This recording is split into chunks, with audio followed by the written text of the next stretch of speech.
সন্তান কার সঙ্গে মিশছে, কি ধরনের চিন্তায় প্রভাবিত হচ্ছে, কিংবা কোন ভার্চুয়াল জগতে হারিয়ে যাচ্ছে। একজন মুসলিম তরুণ বা তরুণী যদি সহজেই প্রলোভনে পড়ে এবং ঈমান ও নৈতিকতার সীমা লঙ্ঘন করে, তবে সেটা শুধু প্রলোভনকারীর দোষ নয়, বরং আমাদের পরিবার ও গোটা সমাজের ব্যর্থতাও বটে।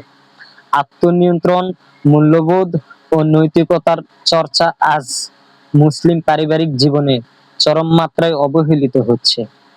আমরা সন্তানের আধুনিক শিক্ষা দিচ্ছি ঠিকই, কিন্তু তাদের শক্তি, উন্নত চরিত্র ও ঈমানি দৃঢ়তা গড়ে তুলতে পারছি না। উত্তর আধুনিকতার এই কঠিন সময়ে নৈতিকতার চর্চা ও পারিবারিক তারবিয়া ছাড়াও কোথাও মুসলিম সমাজ নিরাপদ থাকতে পারবে না।